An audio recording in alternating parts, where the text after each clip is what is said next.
ያልክብኝ ነው? አንቺ ቀለድሽብኝ እንጂ። አቤት ምንድነው የምታወራው? ውሃ ቀጠነ ብለሽ ሻንጣሽን ይዘሽ ወጣሽው አንቺ ነሽ። ሆርሞን እኮ ሊቀያየር ይችላል። ስለዚህ ልበሳጭ እችላለሁ። ሳታረግጂስ?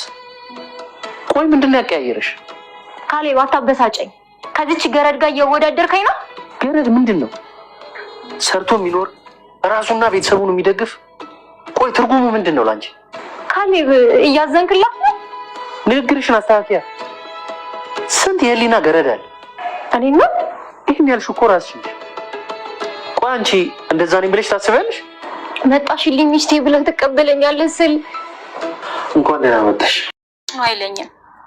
ተናዶብሽ ይሆናል።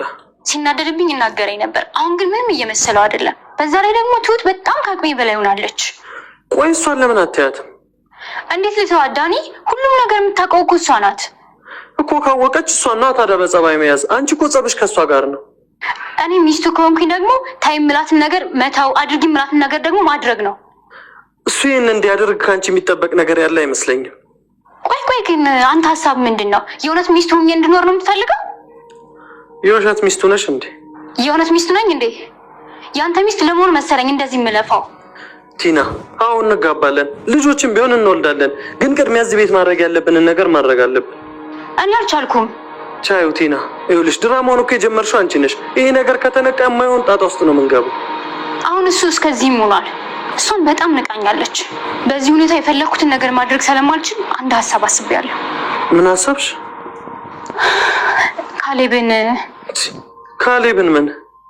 ለጥቂት ጊዜ እናግተዋል። ያምሻል እንዴ? አንተ ራስህ ያማል እንዴ? ቲና ተረጋጊ። አንተ ራስህ ተረጋጋ። ምንም እኮ ልትጨበጥ አልቻልክም። ቆይ እንዴት ባልሽን ይታገት ያለሽ? ባልሽ ነው አትበለኝ። አንተ እኮ ምንም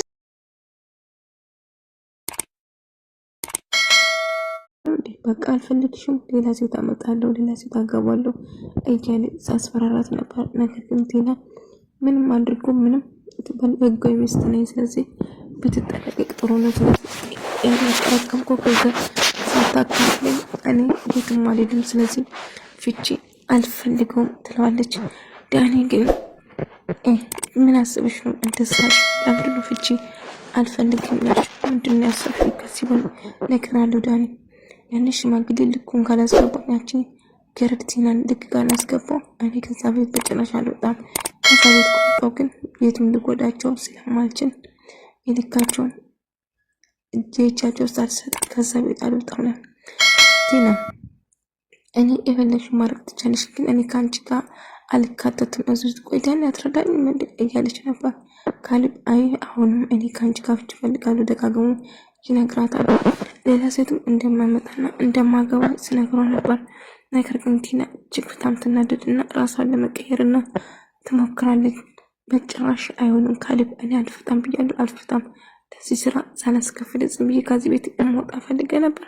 ስለዚህ ባታስበው ይሻላል፣ ብትረሳው ይሻላል። እኔ በጭራሽ አንተን አልፈታም። ስለዚህ እስቲ በግድ ስታፈታኝ አያለሁ ትለዋለች። አባባና ካሌብ ካሽባ አባባ እያለ ልጄ እች ልጅ እጅግ በጣም አደገኛ ነች። አንተን አሁን ፍጅ ስጠይቃት አልፈታም ብልሃል። ስለዚህ ጆና ያቀደችው ነገር ይኖራል ማለት ነው። እቅዷን ደግሞ እኔ ከፍሽለታለሁ። ስለዚህ እኔ ለመጉዳት አባዬ አንተን መጉዳት ይሆናል አላማው እያለች እኔ ልትጎዳኝ አልችልም፣ ዞራ ራሷን ነው የምትጎዳው እንጂ እያለ ነበር።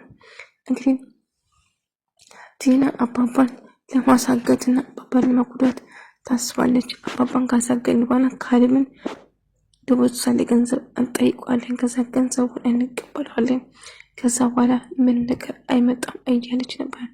ቲና እጅግ በጣም አማረረች፣ ጥላቻም ጨምሯል። አሁን እነሱን ለመጉዳት ቆርጣ ተነስታለች። ዳኒ ግን እባክሽ ተረጋጊ፣ እንደዛ ታርጊ ብላትም ዳኒ እባክህ አትፍራ፣ ዝም ብዬ እንደዛ ካደረጉም በኋላ እጄን አጣጥፌ እንደወጣ እንዳጠብቅ በጭራሽ ያን ሽማግሌ እገለዋለሁ እያለች ነበር። እንግዲህ ሄለን ደግሞ ዳኒ ከቲና ጋር ምን ትክክለኛ እህታሞች ናት፣ እህት ነች ወይንስ አይደለችም ብላ ስትጠይቀው ነበር። አባባም እባክሽ ልጄ ይሄን ማን ነገረሽ? ግን እስቲ ማንም ባይነግርሽም ዙሪያሽን ተመልከችና አንቺ ራስሽ ድረሽበት። እኔ ሆነ ወይም ካሌብ የምንለው ነገር ማመን ትተሽ አንቺ የምታይሽ ነገርና የምሰማሽ ነገር አድርጌላታል። በተደጋጋሚ ቲናና ዳኒ እንድላ እያየቻቸው ትክክለኛ አይታሞች እንዳልሆኑ ለመገነዘብ ትችላለች። እንግዲህ ሄለን እነሱን እየተከታተለች ነበር። አይታሞች ናቸው አይደላቸው የሚሉ ለማወቅ እና ዳኒ እስከዛሬ ስትጫወትበት እንደነበረው ስደርስበት ምን ትልሆን እጅግ ፍቅረኛ እያለ እሱን ተስፋ አድርጋ፣ ነገር ግን እሱ እህቴ ልጅ እያለ ከእህቱ ሳትሆን ትሽሟ እንደሆነች ስደረስበት ዳኒ አካንቴን አልጠበኩም ነበር። ቆይ ቲና ትክክለኛ እህቴ ነች ወይስ አይደለችም? በለስቲ በግልጹ ንገረኝ፣ ሁሉ ነገር አውቃለሁ እያለችው ነበር። ምንድነው የምታወሪ ሄለን? እንደዛ ነገር አዎ እህቴ ነች። ስለዚህ የካሌብ ወሬ እየሰማሽ መጥተሽ ነው እኔ ይሄን የምትጠይቂኝ እያለ ስቸው ነበር። እኔ የማንም ወሬ አልሰማም፣ ግን እውነታው ነው እየጠየቁ አለ እያለች ስትጨቀጭቅ ነበር። እንግዲህ ቲና ትሁትን ለማሰቃየት ትወስናለች። ዳኒም ትሁት አንቺ እኮ እድለኛ ነሽ እያላት ነበር። አንተስ ምን ሆነሃል ስትለው አባባ ግን ልጅን ያሳዝኑን ነበር። አሁን ግን እመኔን ጣልቻችኋለሁ። ምን ቢሆኑ ግድ አይሰጠኝም። ታውቂያለሽ 10 ብር እኮ ነው የሰጣ እንዴ 10 ብር እንዴት ነው ልትሰጫለህ? ታዲያ